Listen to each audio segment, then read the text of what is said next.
बहुत ही सत्कारयोग किसान भरावो ते मेरियो भैणों, लम्मा टाइम हो गया सूँ उन्होंने गल्लां सुनदियां नूं जिहड़ियां हर रोज़ असीं स्टेज तो लगभग करदे हां। जिहड़ा हिस्सा कल सी वो कल चला गया, कल कुछ नवां हिस्सा आया है। अज पंडाल दे विच कुछ रौनक भी है, कल नालों ज़्यादा है। लम्मा समा होने करके सोनू भी समस्यावां तां आउंदियां होणगियां, क्योंकि सानू पता है कि लम्मे संघर्ष चलाने औखे बहुत होंदे ने, पर फिर भी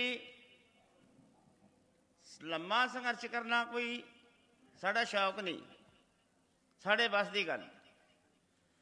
जदों इस स्टेज के उत्तों असीं तुहाडे नाल भाषण करते हैं, गल्लां करते हैं,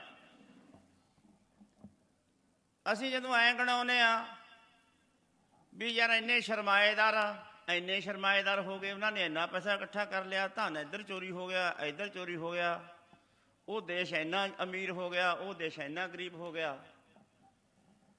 कई बार ये सवाल उठते होणगे भी यार रौला तो कानूनां दा है, कही जाते ने ये भी आ धन इन्हें इन्ना इकट्ठा कर लिया, इन्हें इन्ना इकट्ठा कर लिया, ये गल का सानू भला की फायदा। हुण असल च गल फायदे की गल करनी है, जे ये कानून वापस भी हो जाण, जिहड़े असीं लोग हाँ पिंडां च बसदे लोग, जिन्हां दे विच मैं भी हाँ, साडा एक इहो जिहा एड्डा वड्डा हिस्सा है किसानी दा, जिहदी सरकारी खरीद होण नाल भी सारियां जिणसां जे सरकारी रेट ते खरीदियां जाण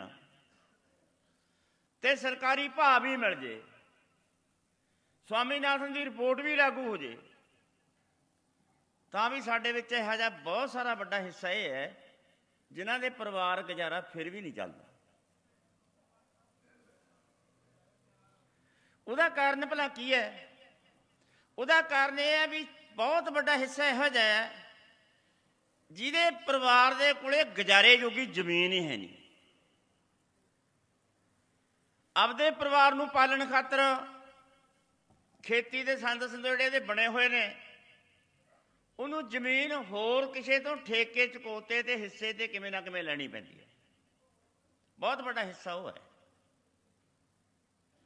ते जे उन्हां ते एक बारी कुदरती मार पै जे तां उहनूं आपदी जिहड़ी 4-5 कनाल जमीन हुंदी आ उहदे विचों भी कुछ ना कुछ हिस्सा बेचना पैंदा। ते इस करके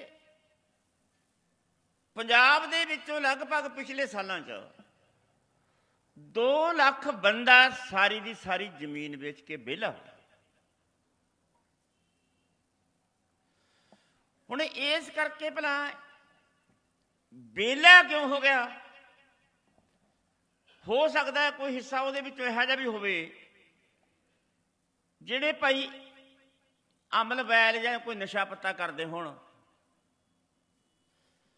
ते बहुत बड़ा हिस्सा तुहानूं इहो जिहा निकलूगा जिहड़ा नशा भी किसी ने कोई नहीं किया, मकान की उसारी भी नहीं पाई, कोई ब्याह भी नहीं किया, ते सारा टब्बर काम भी करता है ते जमीन भी चली गई।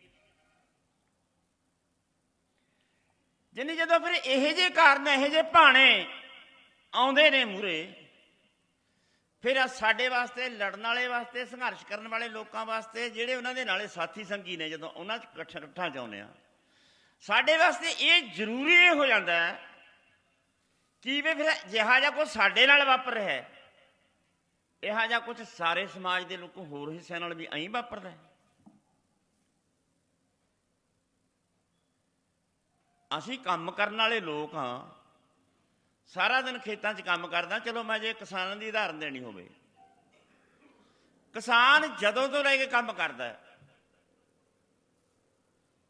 6 महीने तक उन्होंने खेत दे विचों एक धेले की आमदन नहीं हुंदी, 6 महीनों बाद पकदी है। जिहड़े सब्जी फब्जी बीजते हैं उन्होंने तो चल रोज़ की रोज़ हुंदी होनी, जिहड़ी रूटीन फसलों के विच तां 6 महीने किसान खाली हथ घरां नूं मुड़दा। 6 ਮਹੀਨਿਆਂ ਬਾਅਦ ਜਦੋਂ ਉਹਦੀ ਵਿਕਦੀ ਹੈ, ਮੰਡੀ ਆਉਂਦੀ ਹੈ, ਮੰਡੀ 'ਚ ਪਈ ਵੀ ਰਿੜ ਜਾਂਦੀ ਹੈ, ਉਹ ਵੀ ਉਹਦੀ। ਪੱਕੀ ਹੋਈ ਤੇ ਫਸਲ ਤੇ ਕੋਈ ਆਫਤ ਪੈ ਗਈ, ਮਰ ਗਈ, ਉਹ ਵੀ ਉਹਦੀ। ਅੱਗ ਲੱਗ ਕੇ ਮੱਚ ਗਈ ਤਾਂ ਵੀ ਉਹਦੀ। ਜੇ ਟਿੰਡਿਆਂ ਦਾ ਭਰ ਗਿਆ ਨਰਮਾ, ਖਿੜਿਆ ਨਾ ਤਾਂ ਵੀ ਉਹਦਾ। ਜਾਣੀ ਕੁੱਲ ਜ਼ਿੰਮੇਵਾਰੀ ਸਾਰੀ ਕਿਸਾਨ ਦੀ ਹੈ। ਉਹ ਸਾਰੀਆਂ ਮਾਰਾਂ ਧਾੜਾਂ ਆ ਚੱਲਦਾ। ਜੇ ਹੁਣ ਇਹਨੂੰ ਇਹ ਬਚਾਉਣਾ ਹੋਵੇ, ਜੇ ਇਸ ਨੂੰ ਤਾਹਾਂ ਚੱਕਣਾ ਹੋਵੇ, ਜੇ ਇਹਨੂੰ ਉਤਸ਼ਾਹਤ ਕਰਨਾ ਹੋਵੇ, ਜੇ ਇਹਨੂੰ ਫੁਰਸ ਐ ਦੇਖਣਾ ਹੋਵੇ ਵੀ ਖਿੜਿਆ ਹੋਇਆ ਦੇਖਣਾ ਹੋਵੇ, ਤਾਂ ਫਿਰ ਸਰਕਾਰ ਕਾਹਦੇ ਵਾਸਤੇ ਹੈ ਬਾਈ? ਸਰਕਾਰ ਦੀ ਵੀ ਤਾਂ ਕੋਈ ਜ਼ਿੰਮੇਵਾਰੀ ਬਣਦੀ ਹੈ। ਆਹ ਸਾਡਾ ਰੌਲਾ ਹੈ ਵੀ ਅਸੀਂ 6 ਮਹੀਨੇ ਹੱਥਾਂ ਨਾਲ ਕੰਮ ਕੀਤਾ, ਨਰਮਾ ਗੋਡਿਆ, ਬੀਜਿਆ, ਪਾਣੀ ਲਾਇਆ, ਫਲ ਤੱਕ ਲਿਆਂਦਾ। ਜੇ ਉਹ ਖਿੜਿਆ ਨਹੀਂ, ਜੇ ਉਹ 'ਚ ਸੁੰਡੀ ਜਾ ਵੜੀ, ਜੇ ਉਹ ਟਿੰਡੇ ਮੁੜ ਕੇ ਖੁੱਲੀ ਨਹੀਂ, ਇਹ ਬਈ ਸਾਡਾ ਕੀ ਕਸੂਰ ਹੈ? ਇਸ ਗੱਲ ਦੀ ਲੜਾਈ ਹੈ ਸਾਡੀ, ਇਸ ਗੱਲ ਦੀ ਲੜਾਈ। ਤੇ ਫਿਰ ਜੇ ਇੱਥੇ ਨੁਕਸਾਨ ਹੋ ਗਿਆ, ਅਸੀਂ ਮੁਆਵਜ਼ਾ ਮੰਗਦੇ ਹਾਂ, ਸਾਨੂੰ ਮੁਆਵਜ਼ਾ ਦੇਣ ਨੂੰ ਤਿਆਰ ਨਹੀਂ ਸਰਕਾਰ। ਕਦੇ ਕਣਕ ਦੇ ਖੇਤਾਂ 'ਚ ਤੁਸੀਂ ਆਮ ਦੇਖਦੇ ਹੋ, ਪੱਕੀ ਕਣਕ ਦੇ ਕਿੱਲੇ ਸੜ ਜਾਂਦੇ ਨੇ ਸਾਰੇ ਦੇ ਸਾਰੇ, ਤਿੱਲਾ ਵੀ ਨਹੀਂ ਬਚਦਾ ਉਹਦੇ 'ਚ। ਸਭ ਨੂੰ ਪਤਾ ਵੀ 100% ਨੁਕਸਾਨ ਹੋ ਗਿਆ, ਇਹਨੂੰ ਇਹ ਜੇ ਤਿਲਕਾ ਤਿਣਕਾ ਵੀ ਨਹੀਂ ਬਚਿਆ। ਕੀ 100% ਮੁਆਵਜ਼ੇ ਤੋਂ ਸਰਕਾਰ ਨੂੰ ਮੂੰਹ ਘੁਮਾਉਣਾ ਚਾਹੀਦਾ? ਜਿਹਦੇ ਤੂੜੀ ਵੀ ਨਹੀਂ ਰਹੀ, ਤਿਣਕ ਦਾਣਾ ਵੀ ਨਹੀਂ ਬਚਿਆ, ਕਮਾਈ ਧਮਾਈ ਕਰਨ ਤੋਂ ਬਾਅਦ ਫਿਰ ਕਹਿ ਦਿੰਦੇ ਨੇ ਵੀ 5000 ਰੁਪਇਆ ਕਿੱਲੇ ਦਾ ਮੁਆਵਜ਼ਾ ਦੇ ਦਾਂਗੇ। ਬਚੂਗਾ ਕਿਵੇਂ ਕਿਸਾਨ? ਇਹਨਾਂ ਗੱਲਾਂ ਦਾ ਰੌਲਾ ਹੈ। ਇਸ ਗੱਲ ਦਾ ਰੌਲਾ ਹੈ ਵੀ ਜਿਹੜੇ ਕਿਰਤ ਕਰਨ ਵਾਲੇ ਲੋਕ ਨੇ, ਉਹਨਾਂ ਦਾ ਗੁਜ਼ਾਰਾ ਕਦੋਂ ਨਹੀਂ ਹੁੰਦਾ। ਉਹਨਾਂ ਨੂੰ ਆਪਦੀਆਂ ਲੋੜਾਂ ਪੂਰੀਆਂ ਕਰਨ ਵਾਸਤੇ ਪੈਸੇ ਕਿਸੇ ਤੋਂ ਕਿਉਂ ਫੜਨੇ ਪੈਂਦੇ ਨੇ? ਕਾਨੂੰਨਾਂ ਦਾ ਰੌਲਾ ਨਹੀਂ ਬਾਈ, ਇਸ ਗੱਲ ਦਾ ਰੌਲਾ ਹੈ। ਜਿਹੜੀ ਸਰਕਾਰ ਨੂੰ ਆਪਾਂ ਇਹ ਕਹਿ ਦਿੰਦੇ ਹਾਂ ਵੀ ਯਾਰ ਸਾਡੀ ਇਹ ਬਣਾਈ ਹੋਈ ਸਰਕਾਰ ਹੈ, ਅਸੀਂ ਇਹ ਚੁਣਦੇ ਹਾਂ, ਇਹ ਤਾਂ ਠੀਕ ਗੱਲ ਹੈ। ਤਕਨੀਕੀ ਤੌਰ ਤੇ ਕਹਿ ਸਕਦੇ ਹੋ ਵੀ ਆਪਣੀਆਂ ਪਰਚੀਆਂ ਨਾਲ ਹੀ ਸਰਕਾਰ ਬਣਦੀ ਹੈ, ਸਾਡੀ ਇਹ ਚੁਣੀ ਹੋਈ ਹੈ। ਫਿਰ ਜਿਹੜੀ ਸਾਡੀ ਬਣਾਈ ਹੋਈ ਸਰਕਾਰ ਹੈ, ਉਹ ਸਾਡੇ ਵਾਸਤੇ ਕੰਮ ਨਹੀਂ ਕਰਦੀ ਤਾਂ ਪੁੱਛੂਗਾ ਕੌਣ ਉਹਨੂੰ? ਕੋਈ ਹੈ ਪੁੱਛਣ ਵਾਲਾ? ਅਖਬਾਰਾਂ ਛਪਦੀਆਂ ਨੇ, ਸਰਕਾਰ ਦੀ ਰਿਪੋਰਟ ਹੈ, ਸਰਕਾਰ ਦੀ। ਸਰਕਾਰ ਇਹ ਕਹਿੰਦੀ ਹੈ ਵੀ ਹਿੰਦੁਸਤਾਨ ਦੇ ਵਿੱਚ 40% ਤੋਂ ਉੱਤੇ ਲੋਕ ਉਹ ਨੇ ਜਿਨ੍ਹਾਂ ਦੀ 1 ਮਹੀਨੇ ਦੀ 3000 ਰੁਪਇਆ ਆਮਦਨ ਹੈ, ਜਾਨੀ 100 ਰੁਪਇਆ ਰੋਜ਼ ਦੀ ਆਮਦਨ ਹੈ। ਇਹ ਪਰਸੈਂਟ 40% ਤੋਂ ਉੱਤੇ ਲੋਕ ਨੇ ਜਿਨ੍ਹਾਂ ਦੀ 100 ਰੁਪਇਆ ਰੋਜ਼ ਦੀ ਆਮਦਨ ਹੈ। ਤੇ ਇਹੋ ਜਿਹੇ ਪਰਿਵਾਰ ਨੇ ਇੱਥੇ ਜਿਨ੍ਹਾਂ ਦੀ 100 ਕਰੋੜ ਰੋਜ਼ ਦੀ ਆਮਦਨ ਹੈ।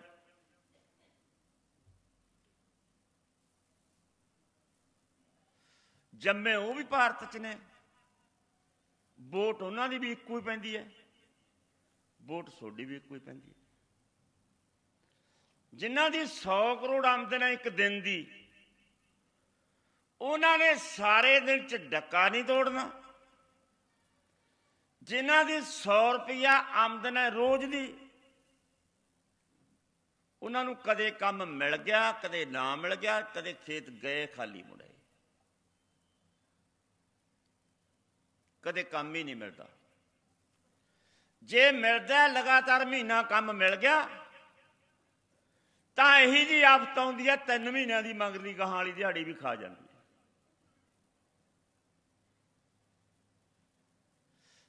ਆਹ ਜਿਹੜੀ ਕਾਣੀ ਵੰਡ ਹੈ, ਇਹਨੂੰ ਕੌਣ ਪੂਰਾ ਕਰੂਗਾ?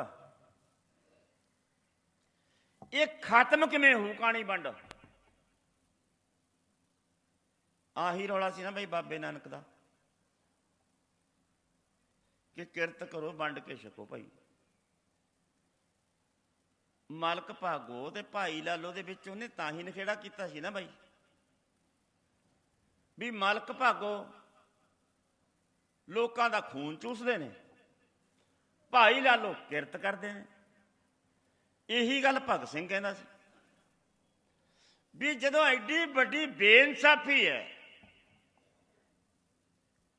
ਐਡਾ ਵੱਡਾ ਫਰਕ ਹੈ, ਤਾਂ ਪਹਿਲਾਂ ਰੌਲਾ ਕਿਵੇਂ ਨਹੀਂ ਪਊਗਾ? ਜੇ ਘਰ ਦੇ ਵਿੱਚ 2 ਬੱਚੇ ਹੋਣ, ਇੱਕ ਤਾਂ ਇੱਕ ਜੋੜਾ ਪਾ ਕੇ ਜਾਂਦਾ, ਇੱਕ ਰੋਜ਼ ਬੂਟਾਂ ਦੀ ਜੋੜੀ ਬਦਲ ਕੇ ਜਾਂਦਾ, ਇੱਕ ਦੇ ਕੋਲ ਇੱਕੋ ਹੀ ਸੂਟ ਹੈ, ਇੱਕ ਰੋਜ਼ ਸੂਟ ਬਦਲ ਕੇ ਜਾਂਦਾ, ਇੱਕੋ ਹੀ ਘਰ ਹੈ, ਇੱਕੋ ਹੀ ਮਾਪੇ ਨੇ, ਉੱਥੇ ਹੀ ਰਹਿੰਦੇ ਨੇ, ਰੌਲਾ ਨਹੀਂ ਪਊਗਾ? ਆਹ ਝਗੜਾ ਹੈ ਇੱਥੇ ਦੇਸ਼ 'ਚ, ਇਸ ਦੇਸ਼ 'ਚ। ਆਹ ਐਡੀ ਲੜਾਈ ਹੈ ਇਹ ਜਿਹੜੀ ਆਪਾਂ ਲੜ ਰਹੇ ਹਾਂ। ਇਕੱਲੇ ਕਾਨੂੰਨਾਂ ਦੀ ਲੜਾਈ ਨਹੀਂ ਹੈ ਭਾਈ, ਕਾਨੂੰਨ ਤਾਂ ਹੁਣ ਆਏ ਨੇ। ਇਹ ਲੜਾਈ ਵੱਡੀ ਲੜਾਈ ਹੈ। ਫਿਰ ਇਹ ਵੱਡੀ ਲੜਾਈ 1-2 ਧਰਨਿਆਂ ਨਾਲ ਨਹੀਂ ਜਿੱਤੀ ਜਾਣੀ। ਸਾਡੇ ਸਮਝ ਪੈ ਜੇ ਵੀ ਗੱਲ ਕੀ ਹੈ, ਫਰਕ ਕਿੱਥੇ ਹੈ। ਫਿਰ ਜਦੋਂ ਸਾਡੇ ਸਮਝ ਪੈ ਗਈ, ਹੁਣ ਜਿਹੜੇ ਸਾਡੇ ਪੜ੍ਹੇ ਲਿਖੇ ਲੋਕ ਨੇ, ਯੂਨੀਵਰਸਿਟੀਆਂ 'ਚ ਬੈਠੇ ਨੇ, ਕਾਲਜਾਂ 'ਚ ਬੈਠੇ ਨੇ, ਆਰਥਿਕ ਮਾਹਰ ਨੇ, ਸਿਆਸੀ ਮਾਹਰ ਨੇ, ਜਾਂ ਸਿਆਸੀ ਲੋਕ ਨੇ, ਜਾਂ ਦੁਨੀਆ ਦੇ ਲੋਕ ਨੇ, ਮੀਡੀਆ ਵਾਲੇ, ਉਹ ਕਹਿਣ ਯਾਰ, ਕਹਿੰਦੇ ਹੁੰਦੇ ਸੀ ਨਾ ਪਹਿਲਾਂ ਆਪਾਂ ਨੂੰ ਵੀ ਯਾਰ ਤੁਸੀਂ ਤਾਂ ਚੌਥੇ ਦਿਨ ਧਰਨਾ ਲਾ ਕੇ ਬਹਿ ਜਾਂਦੇ ਹੋ, ਤੁਹਾਡਾ ਕੰਮ ਧਰਨੇ ਲਾਉਣੇ ਆ ਬਸ। ਜਦੋਂ ਹੁਣ ਲੱਗਿਆ ਧਰਨਾ, ਹੁਣ ਨਹੀਂ ਕਿਸੇ ਨੇ ਕਿਹਾ ਵੀ ਤੁਸੀਂ ਚੌਥੇ ਦਿਨ ਧਰਨਾ ਲਾ ਲੈਂਦੇ ਹੋ। ਗੱਲ ਕੀ ਹੈ? ਗੱਲ ਸਮਝ ਆ ਗਈ ਉਹਨਾਂ ਦੇ ਵੀ ਗੱਲ ਕੀ ਹੈ। ਹੁਣ ਜਦੋਂ ਕੁੱਲ ਗੱਲਾਂ ਕਰਦੇ ਹਾਂ ਆਪਾਂ, ਹੁਣ ਯੂਨੀਵਰਸਿਟੀਆਂ ਵਾਲੇ ਵੀ ਕਹਿੰਦੇ ਨੇ ਵੀ ਸਾਡੇ ਸੈਮੀਨਾਰ 'ਚ ਆ ਕੇ ਬੋਲ ਕੇ ਜਾਇਓ ਜੀ, ਵਿਦਿਆਰਥੀਆਂ ਦਾ ਸੈਮੀਨਾਰ ਆ ਉਹ 'ਚ ਬੋਲ ਕੇ ਜਾਇਓ, ਖੇਤੀਬਾੜੀ ਯੂਨੀਵਰਸਿਟੀ ਵਿੱਚ ਸੈਮੀਨਾਰ ਆ ਉਹਦੇ 'ਚ ਬੋਲ ਕੇ ਜਾਇਓ, ਬੰਗਲੌਰ ਦੇ ਵਿੱਚ ਇੱਕ ਵੱਡਾ ਸੈਮੀਨਾਰ ਹੈ ਜੀ ਉੱਥੇ ਬੋਲ ਕੇ ਜਾਇਓ। ਬੋਲਣ ਦਾ ਮਤਲਬ ਐਂ ਤਾਂ ਨਹੀਂ ਵੀ ਸਾਨੂੰ ਤਰਜਾਂ ਆਉਂਦੀਆਂ ਨੇ ਬਾਈ ਬਾਹਲੇ ਗੀਤ ਗਾਉਣੇ ਨੇ ਅਸੀਂ ਉੱਥੇ ਕੋਈ। ਬੋਲਣ ਦਾ ਮਤਲਬ ਹੈ ਤੁਸੀਂ ਐਂ ਦੱਸੋ, ਤੁਸੀਂ ਆ ਜਿਹੜੇ ਕਿਰਤੀ ਲੋਕ ਨੇ, ਹੱਥਾਂ ਨਾਲ ਕੰਮ ਕਰਨ ਵਾਲੇ ਲੋਕ, ਇਹਨਾਂ ਬਾਰੇ ਸੋਚਦੇ ਕੀ? ਇਹ ਕਿਵੇਂ ਖੁਸ਼ਹਾਲ ਹੋ ਸਕਦੇ ਨੇ? ਦੇਸ਼ ਦੀ ਡਿਵੈਲਪਮੈਂਟ ਕਿਹਨੂੰ ਕਹਿੰਦੇ ਨੇ? ਦੇਸ਼ ਤਰੱਕੀ ਕਿਵੇਂ ਕਰ ਸਕਦਾ ਹੈ? ਜੇ ਭਾਰਤ ਦੇ ਵਿੱਚ ਤਰੱਕੀ ਨਹੀਂ ਹੋ ਰਹੀ ਤਾਂ ਉਹਦੇ ਕਾਰਨ ਕੀ ਨੇ? ਜੇ ਪੰਜਾਬ ਵਰਗੇ ਖੁਸ਼ਹਾਲ ਸੂਬੇ 'ਚ ਹਰ ਰੋਜ਼ 3 ਖੁਦਕੁਸ਼ੀਆਂ ਹੁੰਦੀਆਂ ਨੇ ਤਾਂ ਇਹਦੇ ਕਾਰਨ ਕੀ ਨੇ? ਉਹ ਕਾਰਨ ਸਾਨੂੰ ਪੁੱਛਣਗੇ ਨਾ ਬਾਈ, ਤੁਹਾਨੂੰ ਪੁੱਛਣਗੇ, ਤੁਸੀਂ ਧਰਨੇ ਜਾਂਦੇ ਹੋ। ਜੇ ਤੁਹਾਨੂੰ ਕਾਰਨਾਂ ਦੀ ਨਹੀਂ ਪਤਾ, ਤੁਸੀਂ ਫਿਰ ਕੀ ਕਹੋਗੇ ਉਹਨਾਂ ਨੂੰ? ਧਰਨੇ 'ਚ ਕਿਵੇਂ ਆਏ ਹੋ ਬਾਈ? ਐਂ ਕਹੋਗੇ ਵੀ ਸਾਨੂੰ ਤਾਂ ਯਾਰ ਫਲਾਣੇ ਬੰਦੇ ਨੇ ਕਹਿਤਾ ਸੀ 1 ਦਿਨ ਲਾਇਆ। ਆਹ ਟੂਟੀਆਂ ਵਾਲੇ ਤੁਹਾਡੇ ਮੂਹਰੇ ਹਰੇਕ ਦੇ ਮੂਹਰੇ ਕਰ ਦਿੰਦੇ ਨੇ 3 ਕਾਨੂੰਨਾਂ ਨੂੰ, ਕਿਵੇਂ ਕਹਿੰਦੇ ਸਮਝਦੇ ਹੋ ਤੁਸੀਂ? ਰੱਦ ਕਰਾ ਕੇ ਮੋੜੋਗੇ। ਤੁਹਾਡੇ ਸਮਝ ਕਿੰਨੀ ਪੈ ਜਾਂਦੀ ਹੈ ਗੱਲ। ਅਸੀਂ ਪੜ੍ਹਦੇ ਹਾਂ ਅਖਬਾਰ, ਰਸਾਲੇ ਪੜ੍ਹਦੇ ਹਾਂ, ਸਾਰੀ ਗੱਲ ਤਾਂ ਸਾਡੇ ਵੀ ਨਹੀਂ ਸਮਝ ਪੈਂਦੀ। ਜਿੰਨੀ ਕੁ ਸਾਡੇ ਸਮਝ ਪੈਂਦੀ ਹੈ ਅਸੀਂ ਤੁਹਾਡੇ ਕੋਲੇ ਭੜਕਾ ਦਿੰਦੇ ਹਾਂ। ਵੀ ਅਸਲ ਵਿੱਚ ਜਿਹੜੇ ਦੇਸ਼ 'ਚ ਅਸੀਂ ਰਹਿੰਦੇ ਹਾਂ ਉਹਦੇ ਵਿੱਚੋਂ ਪੰਜਾਬ ਇੱਕ ਸੂਬਾ ਹੈ। ਪਹਿਲੀ ਗੱਲ ਤਾਂ ਇਹ ਦੇਸ਼ ਦੁਨੀਆ ਦੇ ਦੇਸ਼ਾਂ ਨਾਲੋਂ ਵੱਖਰੀ ਕਿਸਮ ਦਾ ਦੇਸ਼, ਜਿਹਦੇ ਵਿੱਚ ਸਾਰੀਆਂ ਰੁੱਤਾਂ ਨੇ, ਸਾਰੇ ਕੁਦਰਤੀ ਸਰੋਤ ਨੇ, जंगल ने, दरिया ने, पानी है, उपजाऊ जमीन है, मेहनती लोग, मनुखी शक्ति बहुत वड्डी है।